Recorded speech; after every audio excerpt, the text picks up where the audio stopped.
नमस्कार मंडळी. स्वरमाधव फाउंडेशनच्या आजच्या या मुलाखतीच्या विशेष सत्रामध्ये मी आपल्या सर्वांचं मनापासून स्वागत करते. आजच्या ह्या सत्राचे आपले पाहुणे खूप खास आहेत. प्रसाद प्रकाशन ही अत्यंत नावाजलेली संस्था आहे या प्रकाशनाच्या क्षेत्रामधली. त्या प्रसाद प्रकाशनच्या यूट्यूब चॅनलच्या माध्यमातून आपण अनेक विविध तज्ज्ञांच्या विविध विषयातल्या तज्ज्ञांच्या मुलाखती ऐकल्या. त्या मुलाखती ज्यांनी घेतल्या त्या प्रसाद प्रकाशन आणि प्रसाद ज्ञानपीठ याच्या सर्वेसर्वा उमाताई बोडस आज आपल्या इथे उपस्थित आहेत. मी सर्व प्रेक्षकांच्या वतीने उमाताईंचे स्वरमाधव फाउंडेशनच्या वतीने मनापासून स्वागत करते. मनपूर्वक धन्यवाद मेधाताई. उमाताईंची ओळख सर्वांनाच प्रसाद प्रकाशन आणि प्रसाद ज्ञानपीठच्या सर्वेसर्वा म्हणून तर आहेच, पण महत्त्वाचं म्हणजे त्या मॅनेजमेंट ह्या विषयातल्या डॉक्टरेट आहेत आणि त्यांच्या मॅनेजमेंट म्हणजे त्या डॉक्टरेट ह्या पदवीसाठी त्यांचा प्रबंध होता तो मॅनेजमेंट आणि कौटिल्य अर्थशास्त्र हा होता. यातून आपल्याला हे लक्षात येतं की त्यांची संस्कृत ह्या विषयाची असणारी आवड आणि त्याकडे असणारा ओढा. म्हणूनच आज जर प्रसाद प्रकाशनची प्रकाशनं आणि मासिकांमधले लेख जर आपण पाहिले तर त्याच्यावरती संस्कृतमधील विषयांचा प्रभाव आपल्याला अधिक दिसतो. तर मी अधिक आपलाही वेळ घेत नाही, कारण आपल्याला उमाताईंबद्दल खूप काही काही जाणून घ्यायचं आहे. त्यामुळे आपण प्रत्यक्ष मुलाखतीला सुरुवात करूया. तर उमाताई, पुन्हा एकदा आपले मनापासून स्वागत करते. आणि महत्त्वाचं म्हणजे अनेक वर्ष मी त्यांना ओळखते, त्याच्यामुळे मी उमाताई म्हणूनच मी त्यांना संबोधते. त्यामुळे मी तसंच त्यांच्या ह्याही मुलाखतीत संबोधणार आहे. तर उमाताई, तू सगळ्यांना आता प्रसाद प्रकाशनची सर्वेसर्वा म्हणून माहीत आहेस. प्रसाद प्रकाशनाला खूप मोठा वारसा आहे. तुझे आजोबा वडील यांच्याबद्दल यांच्यापासूनचा तो मोठा आहे वारसा. तर आणि आता तू हे सगळं सांभाळतेस, तर त्याच्याबद्दल आम्हाला थोडी माहिती सांग ना. नक्की. सुप्रसिद्ध कौटुंबिक कथा लेखक यगो जोशी हे माझे आजोबा. यगो जोशी मामा दांडेकर म्हणजे गुरुवर्य मामा दांडेकर किंवा ज्यांना आपण सोनोपंत दांडेकर म्हणतो, जे संत म्हणून माहिती आहे, जे SP कॉलेजचे प्राचार्य म्हणून होते आणि त्यांच्याबद्दल एकंदरीतच खूप माहिती आहे. याशिवाय गाथा सप्तशती लिखणारे जोगळेकर या तिघांनी मिळून प्रसादची स्थापना केली. आणि 1 ऑगस्ट 1947 रोजी प्रसाद प्रकाशनची सुरुवात झाली. आता 77 वर्ष झाली. आधी आजोबा, मग त्याच्यानंतर माझे वडील मनोहर यशवंत जोशी आणि आता मी, असं 3 पिढ्यांचा हा प्रसादचा प्रवास आहे. हा सगळा प्रवास हा काही अगदी सोपा अजिबातच नव्हता. आजोबांच्या काळामध्ये कौटुंबिक कथा किंवा साहित्य आणि धार्मिक वगैरे वैचारिक असं सगळं साहित्य प्रकाशित व्हायचं. आजोबांनी खूप वेगवेगळी पुस्तकं विविध विषयांवरची केली आणि अतिशय मोठमोठी माणसं प्रसादचे लेखक म्हणून त्यांच्या काळात होते, बाबांच्याही काळात होते आणि आता माझ्या काळातही आहेत. पण काही लोकांची नावं घ्यायची तर वपू काळे, रणजित देसाई, लीलाताई गोळे अशा कितीतरी लेखकांची सुरुवात ही प्रसादमध्ये झाली. आणि म्हणजे मला गोष्टीचा अर्थातच आनंद वाटतो. मुळात प्रसादची स्थापना जी झाली ती नवोदित लेखकांना संधी देता यावी या महत्त्वाच्या कारणासाठी झाली. आणि त्याबरोबर आजोबांचं असं मत होतं की माणसांना वाचायला हवं असतं, मग त्यांना काही विशिष्ट विषय हवे असतात, मग त्यांना प्रेमाळू विषय हवे असतात किंवा असे अनेक रहस्यकथा किंवा असं कितीतरी विषय हवे असतात. पण आजोबांना असं वाटायचं की आपल्याला हवी असलेली गोष्ट आणि आवश्यक असलेली गोष्ट या दोन्ही गोष्टी स्वतंत्र आहेत. त्याच्यामुळे वाचकांना जे हवं देण्यापेक्षा त्यांना ज्याची आवश्यकता आहे त्या गोष्टी त्यांना आपण द्यायच्या, हे प्रसादचं महत्त्वाचं ध्येय असलं पाहिजे. त्याच्यामुळं आम्ही असा विचार आतापर्यंत कधीच केला नाही की वाचकांना काय हवं आहे, हे हवं आहे का, बरं मग आपण ती पुस्तकं काढू, हा विचार आमच्याकडनं कधीच होत नाही. तर प्रसादला नेहमी असं वाटतं की नाही, आताच्या काळामध्ये आपला जो साहित्यिक संस्कृतचा जो वारसा आहे, जे अनेक वेद उपनिषदे पुराणं असे ग्रंथ आहेत, कितीतरी असं वाङ्मय आहे की जे आपला सांस्कृतिक वारसा सांगतात, तर हे सगळं वाङ्मय लोकांना आवश्यक आहे. मग आपण कथा कादंबऱ्या करायच्या का हे द्यायचं, तर जे आवश्यक आहे ते द्यायचं. त्याप्रमाणे आम्ही वेद उपनिषदे पुराणं दिली. आणि याच्यामध्ये आनंदाची गोष्ट ही की लोकांना पण असं वाटलं की अरे हो, खरंच की आपल्याला हे जास्त आवश्यक आहे. आणि लोकांनी प्रसादच्या पुस्तकांना काळामध्ये भरभरून प्रतिसाद दिला. न्यायमूर्ती राम केशव रानडे यांची माझी स्वप्ने, गीतेच्या गाभारात अशी पुस्तकं म्हणा किंवा जीवनगीता म्हणा, अशी नंतर सकृ देवधर, प्र न जोशी, राम शेवाळकर, शांताबाई शेळके अशा सगळ्या लेखकांनी, आणि म्हणजे मी लेखकांची नावं तर किती घेऊ आणि किती नाही असं आहे. कारण म्हणजे 47पासून ते आतापर्यंत साधारणपणाने जी नावं आपल्या विषयाच्या क्षेत्रात जी मोठी आहेत ती कायमच आपल्याकडे लिहिती राहिली आहेत, आणि आपले आणि त्यांचे अतिशय प्रेमाचे संबंध आहेत, आणि वाचकांचं पण आपल्यावरती फार प्रेम आहे. मग हे सगळं करताना वडिलांच्या काळामध्ये वडील खूप धार्मिक होते, आणि त्याच्यामुळे त्यांनी प्रसादचं स्वरूप कौटुंबिक आणि धार्मिक असं होतं, पण त्यातला कौटुंबिक हा भाग मागे पडला आणि धार्मिक हा भाग पुढे आला. आणि मग त्यांनी त्या काळामध्ये अतिशय वेगवेगळ्या योजना राबवायला सुरुवात केली. लोक हॉटेलमध्ये जायचं म्हटलं की 500, 600, 1000, 1500 कितीही पैसे खर्च करायला पटकन तयार असतात, पण तेच पैसे जर का पुस्तकावरती खरेदी करायचे म्हटलं तर लोकांना लगेच वाटायला लागतं की आपल्याकडे पैसे नाही आहेत. मग आता या ह्याच्यातनं कसं मार्ग काढायचा, तर त्या काळातली ही गोष्ट आहे. तेव्हा बँकांचे ठेवीचे दर चांगले होते, व्याजाचे दर चांगले होते, त्याच्यामुळे मग वडिलांनी अशी योजना आखली की ठेवीच्या व्याजात ग्रंथ. त्यामुळे त्या काळामध्ये सुरुवातीला 4000 म्हणतणार रक्कम वाढत गेली, पण त्याचं व्याज म्हणून तुम्हाला पुस्तकं मिळायची. अरे वा.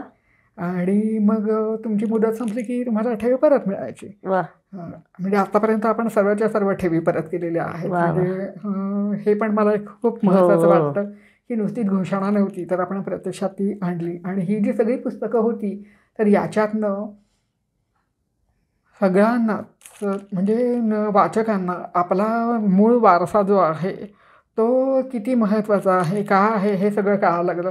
कारण कसं होतं की संस्कृत फार सुंदर भाषा आहे, यात काही वादच नाही आहे, पण सरसकट सगळ्यांना संस्कृत येते, समजते असं नाही, आणि प्रत्येकजण संस्कृत शिकतो असं पण नाही. आता काळ बदललेला आहे.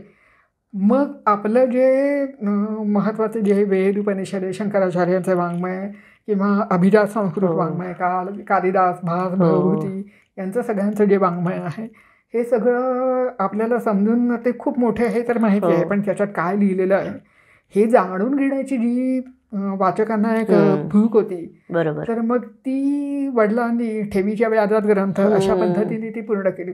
मग जवळजवळ 7 योजना याच्यामध्ये झाल्या. मग त्याच्यामध्ये आपले वेद, आपली उपनिषदे, आपली पुराणे ती झाली. मग सुबोध शंकर ग्रंथावलीमध्ये आदि शंकराचार्यांचं संपूर्ण वाङ्मय आपण सार्थ प्रकाशित केलं. अभिजात संस्कृत वाङ्मयामध्ये आपण कालिदास, भास, भवभूती यांचं सगळं वाङ्मय आपण सार्थ आणलं. समर्थ रामदासांचं समग्र वाङ्मय आपण सार्थ आणलं, कारण जरी मराठीत असलं तरी ते जुनं मराठी ते सरसकट कळतं असं नाही, त्याच्यामुळे ते आणलं. मग त्यानंतर पंचमहाकाव्य आणली, दर्शन आणली, आणि आता आपली शास्त्र संपदा ही योजना चालू आहे. या योजनेमध्ये आपण प्राचीन काळी जी शास्त्र होती, जी पाश्चात्य शास्त्र पद्धतीप्रमाणे नसतील पण आपल्या शास्त्र परंपरेप्रमाणे जी होती, तर ती सगळी पण आजच्या काळात ती उपयुक्त आहेत. अशा 30 पुस्तकांची आपण योजना आखली आहे. त्यातली 6 पुस्तकं प्रकाशित झालेली. सूदशास्त्र, प्राचीन व्यवस्थापनशास्त्र, नंतर हंसदेवाचं मृगपक्षीशास्त्र, अशी 6 पुस्तकं, मूर्तिशास्त्र, अशी गंधशास्त्र, अशी सगळी पुस्तकं आपण त्याच्यामध्ये केलेली आहेत. गंधशास्त्रामध्ये प्राचीन काळचं कॉस्मेटिक्स ती कशी तयार करायची हे सगळं त्याच्यामध्ये सांगितलं जातं. बाकीच्यांच्या नावावरूनच कल्पना येते. सूदशास्त्र म्हणजे प्राचीन काळचं ज्याला आपण पाकशास्त्र म्हणतो, तर ते पाकशास्त्र असं ज्याला म्हणता येईल. तर ही सगळी पुस्तकं मुळातूनच अतिशय सुंदर आहेत, आणि श्लोक अर्थ अशा पद्धतीने आपण ती मराठीमध्ये आणलेली आहे. त्याच्यामुळे ती कोणालाही, समाजातल्या कोणत्याही माणसाला ती समजतात, आणि आपला जो मूळ ठेवा आहे तो कळतो. नुसताच कळतो असं नाही, तो सप्रमाण कळतो. कारण आपण नुसतं म्हणतो की आपल्याकडे हे होतं, आपल्याकडे ते होतं, पण त्याला पुरावे कुठले, तर हे इथे आपण प्रत्यक्ष पुरावे आपण इथे दिलेले आहेत. पुरावे जसे आपण सांगतो, बरोबर. आणि हे सगळे ग्रंथ हे संस्कृतमधले त्या विषयातले जे तज्ज्ञ आहेत त्यांनी हे लिहिलेलं आहे. त्याच्यामुळे ते अतिशय, ज्याला आपण आजच्या काळात ऑथेंटिक म्हणतो, अशा प्रकारे ते ऑथेंटिक आहेत. ऑथेंटिकला अगदी म्हणजे अशी अधिकृत असं आपण ज्याला म्हणू बरोबर. अशी ही सगळी पुस्तकं आहेत. मग हे सगळं बाबांनी काम केलं. त्यांनी 52 वर्ष या क्षेत्रात काम वा. केलं. त्यांच्या 1-2 आठवणी सांगायला मला आवडेल. एकतर आजोबांचं सांगायला मला आवडलं असतं, पण ते 63 साली गेले आणि माझा जन्म 69चा. त्याच्यामुळे मला काही त्यांना बघायची संधी मिळाली नाही. त्याच्यामुळे त्यांच्या ऐकीव गोष्टी आहेत कानावर, पण प्रत्यक्ष आठवणी तर काही नाही. पण वडिलांच्या मात्र मी काही सांगू शकते. आजोबांनी सुबोध ज्ञानेश्वरीचं लेखन सुरू केलं. तर सुबोध ज्ञानेश्वरी आमची खूप प्रसिद्ध आहे आणि सगळ्यांना अतिशय आवडते. आणि ज्ञानेश्वरी समजून घेण्याआधी कथारूप ज्ञानेश्वरी असं म्हणून जिचं वर्णन केलं जातं तीही सुबोध ज्ञानेश्वरी. तर ही सुबोध ज्ञानेश्वरी सगळी लिहून होत आली होती. 18वा अध्याय पण निम्म्याहून अधिक लिहून झालेला होता. पण आजोबांना हृदयविकार होता आणि अचानक ते गेले. माझे वडील त्यावेळेला फक्त 22 वर्षाचे होते. मला 6 आत्या. अरे बापरे. एकीचं लग्न झालेलं होतं, बाकी सगळ्यांची लग्न व्हायची होती आणि माझे वडील फक्त 22 वर्षाचे होते. पण सुदैवाने 20व्या वर्षापासून ते प्रसादमध्ये, म्हणजे 2 वर्ष त्याने आजोबांच्या हाताखाली काम केलं होतं. आणि मुख्य म्हणजे मामा दांडेकर त्यांच्या सोबतीला प्रसादमध्ये होते. सयाज ओगळेकर हे कधी म्हणजे संपादक मंडळावर होते, पण ते असं व्यवसाय म्हणून असं ते कधीच कार्यरत नव्हते. मामा व्यवसाय म्हणून कार्यरत नव्हते, पण त्यांचं संपादक म्हणून सतत मार्गदर्शन असायचं. त्याच्यामुळे त्यांच्या आधाराने बाबांनी या व्यवसायाला सुरुवात केली. मग त्यांना असं वाटत होतं की आता ती सुबोध एवढी सगळी झालेली पूर्ण, ती क्रमशः प्रसादमधनं पूर्ण प्रसिद्ध पण होती मालिका स्वरूपात. पण आता ती पूर्ण तर व्हायला हवी, कारण आता अगदी कळसाध्याय आलेला आहे. त्यांनी खूप जणांना विचारलं की असं असं आहे तर आपण कराल का. पण सगळेजण तयार होते, पण प्रत्येकाची अट अशी होती की हे माझ्या नावाने झालं पाहिजे. पण आता जर सगळं झालेलं आहे आणि शेवट फक्त राहिलेला आहे तर संपूर्ण पुस्तक तुमच्या नावाने कसं होईल, ते नाही होणार. आणि वडिलांना असं वाटायचं की अरे एवढंच काम सगळं जर का माझ्या वडिलांनी केलेलं आहे तर फक्त एवढंसं पूर्ण करण्यासाठी असं म्हणावं. म्हणजे हे त्या काळातल्या नीतिमत्तेप्रमाणे जर बघितलं तर असं व्हायला हवं होतं की ठीक आहे मी पूर्ण करून देतो बापू, तू काय काळजी करू नको, असं त्याने म्हणावं. पण तसं काही होईना. मग एक दिवस असं झालं की रात्री बाबांना अशी स्फूर्ती आली की नाही आता आपण काहीतरी याच्याबद्दल केलं पाहिजे. ते उठले, त्याने पेन घेतलं आणि लिहित सुटले. जणू काय आतून त्यांना येत आहे. ते लिहित गेले आणि पहाटेपर्यंत ते लिहितच होते. आणि त्याने तो 18वा अध्याय पूर्ण केला. सुबोध ज्ञानेश्वरी पूर्ण केली. अरे वा. आणि म्हणजे 22-23 म्हणू आपण, 23व्या वर्ष असं किती असेल. पण मला खूप सांगायला अभिमान वाटतो बाबांचा की ज्ञानेश्वरी सारख्या ग्रंथाचा शेवट करण्या इतका अभ्यास त्यांचा झालेला होता. हा एक. आणि जर कोणी मी जर सांगितलं नाही तर आज सुद्धा सुबोध ज्यांनी वाचलेली त्यांना हे कळणार सुद्धा नाही की बाबांनी लिहिलेला भाग कुठला, आजोबांनी लिहिलेला कुठला. म्हणजे बाबा नेहमी म्हणतात की बाबांनीच म्हणजे त्यांच्या भाऊंनीच माझ्याकडनं हे सगळं ठरवून घेतलं आणि मामाने त्यांनी ते दाखवले. त्यांनाही खूप आनंद झाला. त्यांनी ते तपासून दिलं, अतिशय योग्य आहे म्हणाले आणि मग ते सुबोधमध्ये प्रकाशित झालं. पण ही माझ्या वडिलांची तयारी होती. बरोबर. त्यामुळे मला त्याचा खूप आनंद झाला. आणि मग या क्षेत्रामध्ये खूप अपडाऊन झाले. वेदपुराणाच्या अतिशय ती योजना आमची यशस्वी झाली. आणि हे जे लोकांकडनं आम्ही जे ठेवीचे पैसे घेतलेले होते तर ते पदमजी पेपर अँड पल्पमध्ये वडिलांनी, त्या काळात ती खूप चांगली कंपनी होती आणि त्यांच्याकडे त्यांनी ते डिपॉझिट म्हणून ठेवलेले होते. गंमत अशी झाली की ही Padamjee paper and pulp company बुडली. अरे बापरे. ती बुडल्याबरोबर आम्ही ज्या काय सगळ्या या लोकांच्या ठेवी तिथे ठेवलेल्या होत्या त्याही बुडल्या. आता काय करायचं, पैसे तर परत दिले पाहिजे, आपण काय पैसे बुडवणारी माणसं नव्हे. मग काय करायचं, मग त्यांनी वेदपुराणाचं किंवा इतर प्रसाचं काम चालूच होतं. आपला वाचक वर्ग वर्गडेदार तो पण खूप मोठा होता. मग त्यांनी सगळ्या डिपॉझिट ज्यांची आपल्याकडे होती त्यांना सगळ्यांना पत्र पाठवली, सगळ्यांना वस्तुस्थिती स्पष्टपणाने सांगितली. आणि त्याच्यातनं जो प्रतिसाद मिळाला तो फारच अभूतपूर्व होता. तुम्ही काय काळजी करू नका, तुम्हाला जेव्हा जमेल तेव्हा आमचे पैसे परत द्या, नाही दिले तरी चिंता नको. अरे वा. असा आम्हाला सगळ्या यांनी दिलं. तुम्ही खूप चांगलं काम करताय आणि ते काम चांगलं होणं ही सगळ्यात महत्त्वाची गोष्ट आहे. आमचा पैसा आम्हाला परत मिळणं ही नाही. बापरे. वा. अशी आम्हाला सगळ्या सभासदांनी साथ दिली. आणि म्हणजे याच्यामध्ये दोन्हीचं दिसतं की त्या सभासदांचा मोठेपणा आहे, हो पण हा जो विश्वास जो मिळवला खरंय. तर तो प्रसार प्रकाशनने माझ्या वडिलांनी तो मिळवला. म्हणजे तो आपल्या चारित्र्याने, आपल्या संस्कृत्याने आणि अतिशय चांगला व्यावसायिक नीतिमत्तेने तो मिळाला. खरंय. मग माझ्यावरती पण ही जबाबदारी येते की नाही, आपण ही जी आजोबा आणि वडील यांची जी नीतिमत्ता परंपरा आहे आहे. ती आपण ती पुढे चालू ठेवली पाहिजे. आणि हे सांगायलाच नको की जसे जमतील तसे वेळ लागला, पण सावकाशपणाने बाबांनी सगळ्यांचे पैसे परत केले, अरे वा. कोणी राहिलं नाही. आणि त्यामुळे मग आम्ही त्या क्रायसिसमधनं आम्ही बाहेर आलो. हे सांगितलं का तर नेहमीच काय अशा अगदी गुलाबाच्या पायघड्या आमच्या खाली पायाखाली होत्या अशा नाही, तर असे खूप प्रसंग हे ओढवत गेला. हा खूप मोठा म्हणून मी सांगितला, पण असं काहीतरी होतच गेलं. पण प्रत्येक वेळेला आम्हाला सगळ्यांची साथ मिळत गेली. आणि बाबाने मी म्हणायचं की अगं आपण कशाला चिंता करायची, की तो वर बसलेला आहे. आणि खरोखर अगदी त्या बाबांच्या शब्दात म्हणायचं तर असं ओंजळी घेतल्यासारखं त्याने आम्हाला बाहेर काढलं. वा.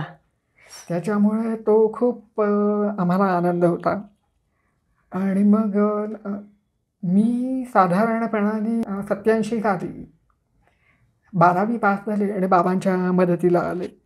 आणि मग तेव्हापासून मी बाबांना खूप जवळून बघत गेले आणि त्यांच्याबरोबर काम करत गेले. त्याच्यामुळे मग बाबा कशा पद्धतीने काम करतात, काय करतात हे सगळं मला बघायला मिळालं. आणि मग मीही त्यांच्याबरोबर त्यांच्या पद्धतीने पुढे गेले. आणि म्हणजे अशा पद्धतीने मग मी प्रसादचं हे काम पुढे चाललं. बरोबर. बापरे, केवढा मोठा एक वारसा आणि एक लिगसी ज्याला आपण म्हणतो ती तुझ्याकडे आहे.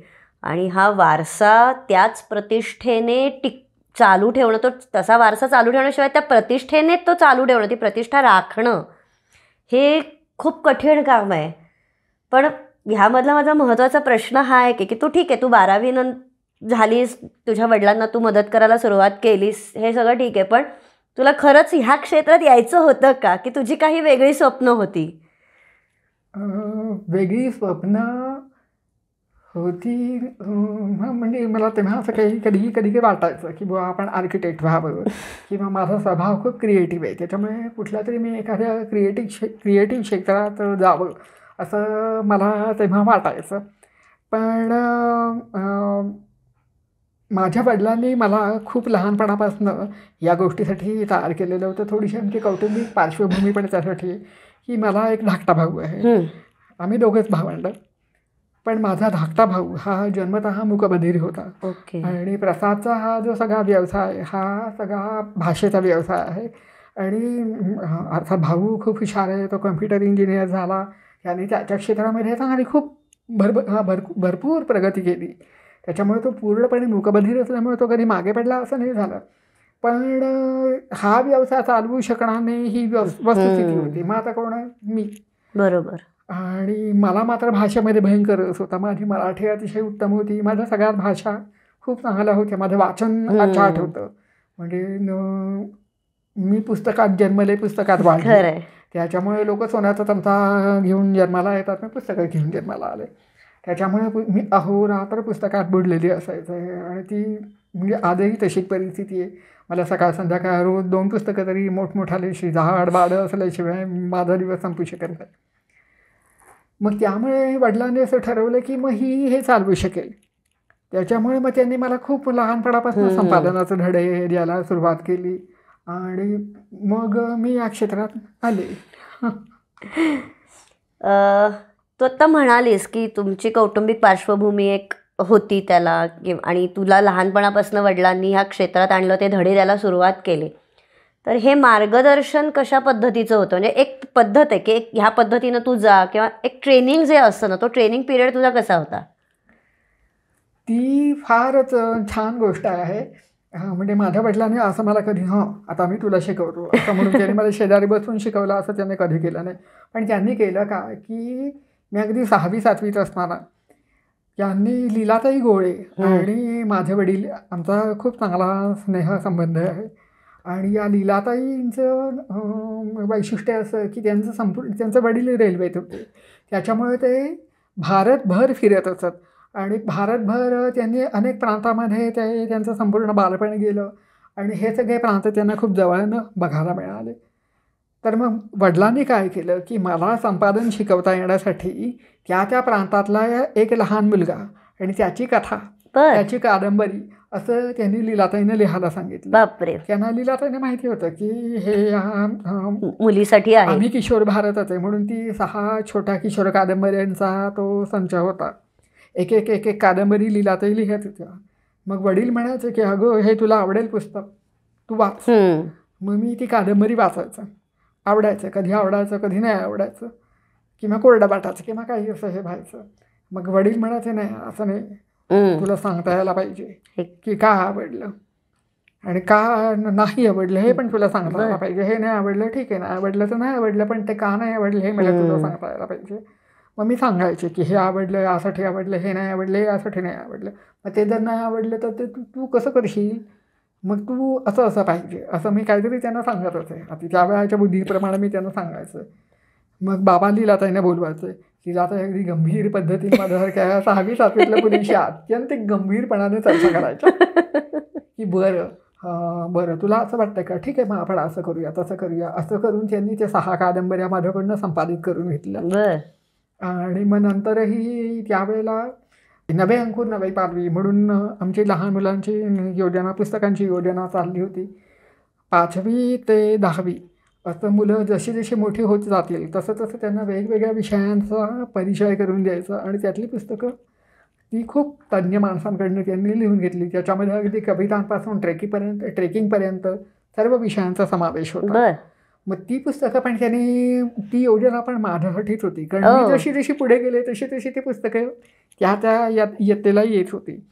मग तीही पुस्तकं त्यांनी या पद्धतीने माझ्याकडनं संपादित करून घेतली. आणि त्याच्यामुळे मी संपादन करते आहे असं मला कधी कळलं नाही, पण मी ते केलं. आणि हे वडिलांनी माझ्याकडनं अगदी न बोलता करून घेतलं. त्याने मला असं नाही सांगितलं की इथे मात्रा कमी आहे, तिथे हे जास्त आहे, ती वाचनीयता वाढवायला पाहिजे, तो विषय आता पाहिजे, हे असं त्यांनी मला कधी शिकवलं नाही, पण ते सगळं माझ्याकडनं करून घेतलं. मग मी संपादन करतच गेले. त्याच्यामुळे संपादन हा भाग माझ्यासाठी अतिशय नैसर्गिक झाला आणि मग मी ते शिकत गेले. आणि मग नंतर 10वीपर्यंत मी हे सगळं माझं झालेलं होतं आणि हे त्याने काम माझ्याकडनं आयुष्यभर करून घेतलं. आणि 12वीपासून मी प्रसादचे संपादक म्हणून काम करायला लागले. बापरे. ते सगळे विषय वगैरे सगळे माझ्यासाठी खूप नवीन होते, खूप वेगळे होते, पण असं पण मला कधी वाटलं नाही, कारण प्रसादची सगळी पुस्तकं मी वाचली होती. त्याच्यामुळे मला काही ते विषय फार परके किंवा मी कुठनं मी हे वाचले असं मला कधी काही झालं नाही. बरोबर. आणि त्याच्यामुळे मी 12वीपासूनच संपादन म्हणून काम करायला केले. आत्ता तू हा एक वेगळा प्रश्न मध्येच विचारते की आत्ता तू हे सगळं मला सांगितलंस की कसं संपादन आणि हे ते या सगळ्या गोष्टी सांगितल्यास, भाषेची आवड होतीस हे सांगितलं, मग तू मॅनेजमेंटमध्ये PhD कशी काय केलीस? त्याला कारण आहे डॉक्टर शेजवलकर. ते माझ्या आजोबांपासून ते जाईपर्यंतचे 62 वर्ष ते प्रसादचे लेखक होते. हो.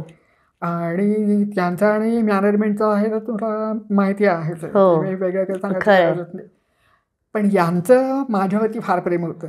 म्हणजे मी आणि माझे वडील सुद्धा आम्ही त्यांचा विद्यार्थी.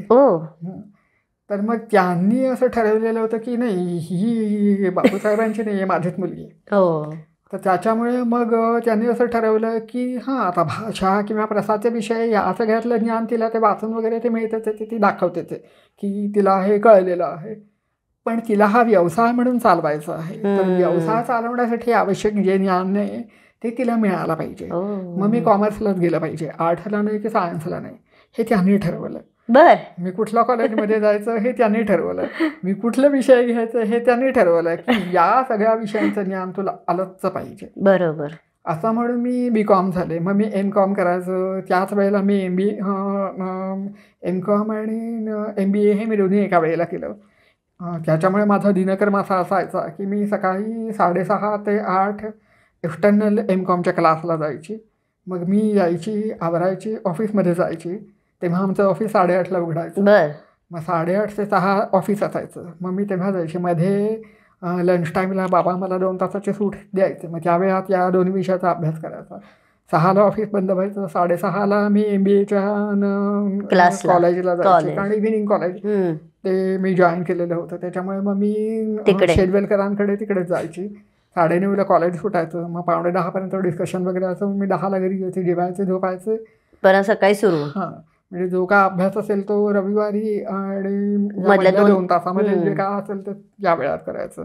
पण ऑफिसच्या वेळात हे करायचं नाही आणि ह्याच्या वेळात ऑफिस करायचं नाही, हा त्यांचा नियम होता. आणि पुन्हा मी तेव्हा ट्रेकिंग करत होती. बापरे. त्याच्यामुळे मी शुक्रवारी संध्याकाळी बाहेर पडायची, ती सोमवारी पहाटे घरात यायची. बापरे. आणि खूप मजा यायची. मी खूप छान एन्जॉय केलं माझं आयुष्य. पण या सगळ्याचं मग यामुळे मग मी व्यवस्थापनाकडे वळले. आणि हे व्यवस्थापन मला आयुष्यभर उपयोगाला आलं. की म्हणजे मग मला शनिवार ट्रेकिंगमध्ये घालवायचं, ओके तू घालव. मग तू अभ्यास कसा मॅनेज करणार आहे, तू कॉलेज कसं मॅनेज करणार आहे, तू हे सगळं तुझी फिजिकल हे सगळं कसं मॅनेज करणार आहेस, आणि तू व्यवसाय कसा मॅनेज करणार आहे, हे सगळं मी ते व्यवस्थापन शिकताना मी शिकत गेले, प्रॅक्टिकली पण आणि थिअरिटिकली पण. आणि त्याचा मला आयुष्यभर खूप फायदा झाला. ट्रेकिंगचा तर खूप फायदा झाला. की म्हणजे ट्रेकिंग तर तुम्हाला तुमच्या आयुष्यात काय वाटेल ते येवो, तुम्हाला तिथे मार्ग काढता आलाच पाहिजे.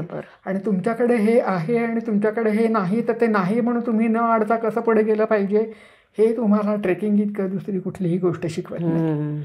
म्हणजे मला तर असं नेहमी वाटतं की आपल्या तरुण पिढीने काम ट्रेकिंग शिकलंच पाहिजे. पण त्या आताच्या शाही पद्धतीने नाही. आम्ही लाल बसमधनं जायचो, आम्ही बरोबर शिधा घेऊन जायचो, आम्ही 3 दगडाच्या चुलीवरती आम्ही स्वयंपाक करायचो, आमचं सगळं सामान आम्ही घेऊन जायचो, ते घेऊन यायचं, वागवायचं, सगळी मॅनेजमेंट आम्ही करायचो. आणि त्याच्यामुळे खूप मला त्याचा फायदा आला. आणि कुठल्याही वेळेला कधी जे अंगावर येईल ते कसं हे करायचं हे तर मी खूप शिकले. म्हणजे मला आठवतं की आम्ही कोयना बॅकवॉटरमध्ये एक जंगली जयगड म्हणून किल्ला आहे, त्या किल्ल्यावरती आम्ही ट्रेकला गेलो होतो. 3 दिवसाचा मोठा ट्रेक होता. माझी स्वयंपाकाची पाळी होती. 13-14 जण होतो आणि त्यातला 2-3 जणांचा उपास होता आणि बाकीच्यांना पिठलं भात आणि उपासवाल्यांना फ्रेंच फ्राईज आणि खिचडी असा आमचा मेनू होता. पिठलं भात केला, तो संपून गेला. उपासवाले जेवायचे होते, पण आता परत 2-3 जण जेवायची शिल्लक होती, मग आता परत पिठलं भात केला पाहिजे. पण गंमत अशी झाली की तेल संपलेलं होतं. मग आता पिठल्याला फोडणी कशात करायची. मग मी तेव्हा 12वीत एक FY इतकी म्हणजे 18-19ची मुलगी होते. मग मी काय करावं, ते फ्रेंच फ्राईज जे तळून झालेले होते ते मी गॅसवरती गरम केले, दाबले, त्यातनं 2 चमचे तेल निघालं. त्या तेलात मी फोडणी केली आणि पिठलं केलं. पण तेल नाही म्हणून आमचं काय अडलं नाही. आणि हे सूत्र मला आयुष्यभर उपयोगाला पडलं. म्हणजे मला आजही असं डोक्यात कधी विचार येत नाही की आपल्याकडे हे आहे आणि आपल्याकडे हे नाही. हे माझ्याकडे आहे, हे घ्या, आपल्याला हे करायचं, ते कसं हे साध्य करायचं हे त्याच्यातनं जमवा, पुढे जा, पण अडायचं म्हणून नाही. बरोबर. हा धडा मला ट्रेकिंगने फार मोठ्या प्रमाणात दिला. आणि व्यवस्थापन मला सगळं यातनं शिकायला मिळालं. आणि मग हेच मला व्यवसायात पण वापरता आलं, माझ्या घरी वापरता आलं, माझ्या आयुष्यात सर्वत्र त्याचा प्रभाव पडला. बापरे, एवढं सगळं तू करतेयस. ट्रेकिंग आहे, ट्रेकिंगचा व्यवस्थापनामध्ये तुला कसा उपयोग झाला हेही तू खूप छान सांगितलंस. आणि एकंदरीत व्यवस्थापनाच्या अभ्यासाचं महत्त्वसुद्धा या तुझ्या उत्तरामुळे आम्हाला समजलं. हा सगळा प्रसाद प्रकाशनाचा डोलारा ज्याला आपण म्हणतो तो आता इतका मोठा आहे, जे तो आधीच पहिला जे काही प्रश्न होता तेव्हा ते प्रसादची सगळी वाटचाल जी सांगितलीस, विविध योजना आणि सगळं हे सगळं तू आम्हाला सांगितलंस, छान स्पष्ट करून सांगितलंस. अनेक प्रकाशनं आहेत, मला वाटते 100पेक्षा जास्त प्रकाशनं आहेत आपली. नवीन नवीन योजना जशा पूर्वी राबवल्या होत्या तशा तूही आणतीयस, तुझ्याही त्या चालू आहेत. तर आम्हाला त्या नवीन नवीन योजनांबद्दल ऐकायचं आहे. नक्की, मला खूप आवडेल सांगायला. आत्तापर्यंत आपली 1200पेक्षाही जास्त प्रकाशनं. अरे बापरे, म्हणजे मी खूपच कमी आकडा हे केलाय. त्यातली 300-350 उपलब्ध आहेत आणि बाकीची जशी लागतील तशी आपण काढत असतो. कारण आपलं एकही प्रकाशन उपलब्ध नाही असं सहसा होत नाही. पण आता बाबांचं निधन 11 साली झालं, तोपर्यंत आपण या सगळ्या योजनांपर्यंत आपण आलेलो होतो. त्यानंतर काळ खूप बदलायला लागला, मार्केटचं स्वरूप खूप बदलायला लागलं, वाचकांचं स्वरूप बदलायला लागलं, वाचनाच्या माध्यमाचं स्वरूप बदलायला लागलं, असे खूप बदल होत गेले. आम्ही अशा एका प्रकाशनाच्या टप्प्यावर येऊन थांबलो होतो की म्हणजे आमच्या कामाचं सूत्र आहे की भारतीय संस्कृतीची नव्याने ओळख. नव्या पिढीला वेगवेगळ्या पद्धतीने पुस्तकातनं आपल्या सगळ्या वाङ्मयाची ठेव्याची सगळी ओळख करून द्यायचं हे आमचं मुख्य काम. नवोदित लेखकांना प्रोत्साहन देणं हे आपलं मुख्य काम. त्याच्यामुळे बाबांपर्यंत आम्ही एका टप्प्यावरती येऊन थांबलो होतो. मग आता पुढे कशी वाटचाल करायची, तर मग मला असं वाटायला लागलं की त्याच्यामध्ये मी आता प्रत्यक्ष कृतीची पण जोड द्यायला पाहिजे. कारण माणसं पुस्तकं घेतात, वाचतात, त्या पुढे का असा मला प्रश्न पडतो. नेहमी अगदी लहानपणापासून तो पडत आला. म्हणजे उदाहरणार्थ सूदशास्त्र आपण घेतलं, हां, पुस्तक वाचलं, अरे वा आपले जुने लोक किती प्रगत होते, हे होते ते होते, ते आपण सगळं बघितलं. आणि मग त्यानंतर काय, मग ते पुस्तक तिथे शेल्फात जाऊन बसणार का. तर मुळात पुस्तकातलं जे ज्ञान असतं ते पुस्तकात ठेवण्यासाठी नसतं, ते आपण आपल्या आयुष्यात उतरवण्यासाठी असतं, असा माझा ठाम विश्वास आहे. त्याच्यामुळे मी पुढे त्या दृष्टीने प्रयत्न करायला सुरुवात केली. म्हणजे पुस्तक प्रकाशनही तर आपली चालूच आहे. बाबांच्या वेळेला काही म्हणजे त्यांच्या निधनामुळे त्यांचंही तसं अकाली निधन झालं, पण तोपर्यंत काही प्रकल्प पुरे होते, ते सगळे मी पूर्णत्वाकडे आणले. आता पूर्ण झाले हे, फक्त शास्त्र संपदा ही योजना चालू आहे. मग याला मी त्याचं प्रत्यक्ष दर्शन वाचकांना घडवणं ही कल्पना प्रत्यक्षात आणण्याचं ठरवलं. त्याच्यामुळे बाबांच्या नंतर ते 11 साली गेले, तर 12 साली मी वाचक आणि तज्ज्ञ अशा विषयांवरती मी चर्चासत्र घ्यायचं ठरवलं. आमच्या सगळ्या वाचकांना, प्रसादच्या वर्गणीदारांना, त्यांना सगळ्यांना मी त्याचं आवाहन केलं की तुम्ही या. अतिशय फार सुंदर प्रतिसाद त्याला मिळाला. आणि अनेक संस्कृत तज्ज्ञांनी 2 दिवसाच्या सत्रामध्ये त्यांच्या ठरलेल्या विषयावरती, वेगवेगळ्या विषयावरती, मग त्याच्यामध्ये प्राचीन विज्ञान आलं,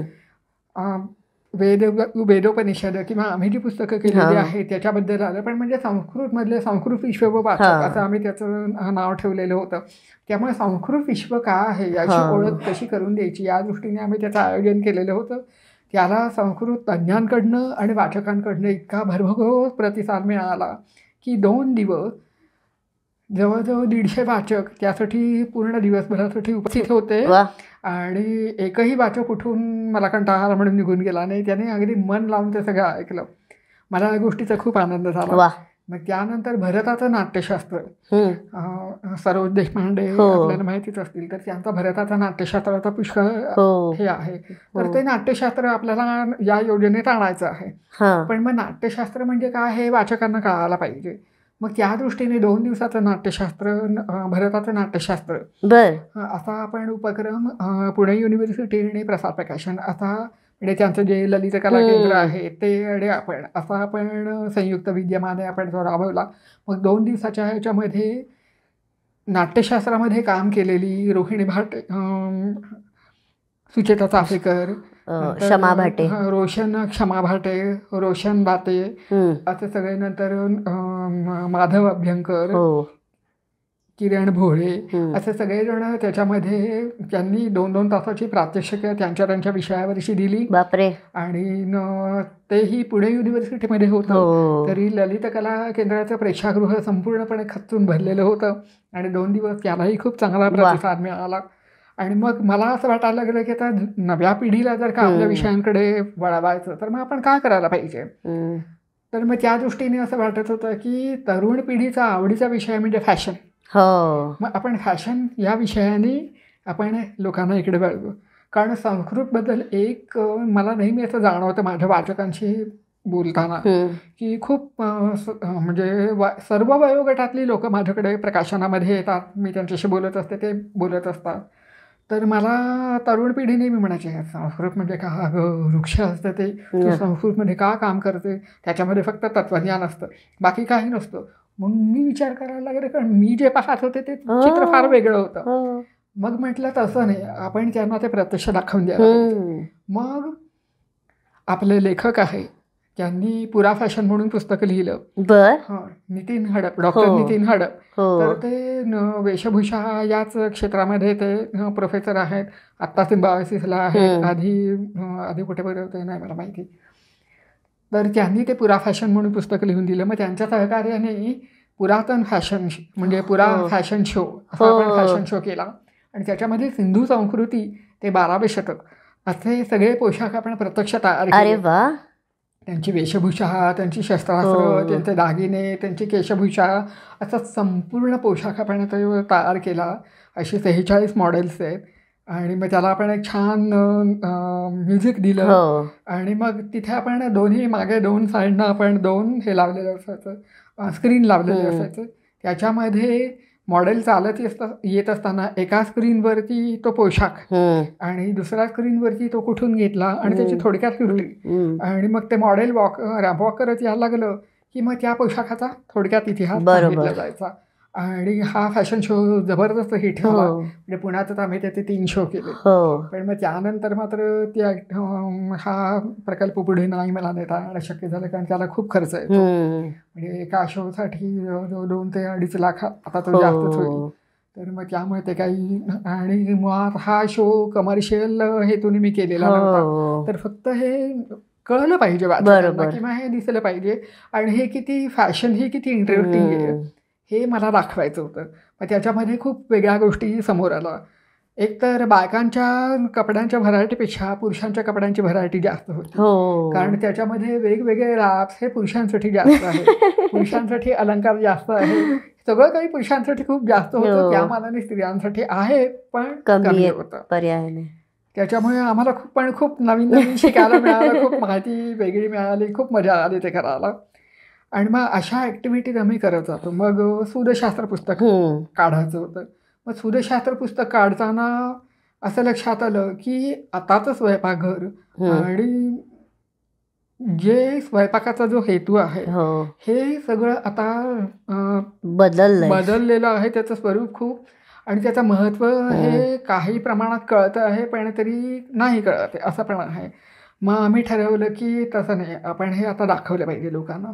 मग त्याच्यामध्ये महानस म्हटलंय त्याला. आपलं जे स्वयंपाकघर आहे तर त्याला महानस म्हटलंय. मग त्या महानसाची रचना कशी असते, त्याच्यामध्ये आरोग्य कसं सांभाळलं जातं, आपण ज्याला हायजीन म्हणतो ते तर प्रचंड सांभाळलं जातं, त्याला सवळं म्हणतात पण ते प्रत्यक्षात हायजीन होतं. तर ते कसं सांभाळलं जातं हे सगळं आम्ही त्याच्यातनं आम्ही त्यांना दाखवायला सुरुवात केली. मग अशा पद्धतीने आम्ही वेगवेगळे प्रकल्प आम्ही आखत गेलो. आणि मग या सगळ्या प्रकल्पामध्ये अजून प्रसार मासिकामध्ये आम्ही असा अजून एक बदल केला की तोपर्यंत वेगवेगळे लेख, वेगवेगळ्या मालिका असं साधारण त्याचं स्वरूप होतं. पण आता मी असं ठरवलं की हे आपण त्याला जास्त चांगलं ऑर्गनाइज्ड असं आपण त्याला स्वरूप देऊया. त्याच्यामुळे मग आता आपले साधे अंक जे असतात, वर्षभराचे जे अंक आहेत त्यात 9 अंक साधे असतात आणि ऑगस्ट आणि दिवाळी हे 2 मोठे अंक असतात. तर हे जे साधे अंक आहेत हे सेमी थीम असते, त्याला अर्धविशेषांक म्हणू आपण त्याला. तर ते एका कुठल्या तरी विषयावरती आधारित असं आपण अंक काढतो. मग त्याच्यामध्ये आता उदाहरणार्थ प्राचीन खेळ. मग त्या प्राचीन खेळ कुठले तर ते आता फारसं कोणाला माहिती नाही आहे. मग आता ज्याला आपण सापशिडी म्हणतो तर तो खेळ पूर्वी वैकुंठपाली या नावाने प्रसिद्ध होता. ज्ञानेश्वरांचा मोक्षपाठ प्रसिद्ध आहे पण वैकुंठपाली त्याच्याही खूप आधीचा आहे. म्हणजे ज्ञानेश्वरांच्या पूर्वी 2000 वर्षांपासून तो आपल्याकडे आहे. मग असे पटावरचे खेळ, मैदानी खेळ, असे प्राचीन वेगवेगळ्या खेळांच्या आम्ही त्याच्यामध्ये ओळख करून दिली. प्राचीन राजवंश आहे, मग गुलाब किंवा कमळ या विषयावरती आम्ही अंक केला. शरद ऋतू हा कमळांचा फुलण्याचा ऋतू. संस्कृतमध्ये कमळाला 100 नाव आहे.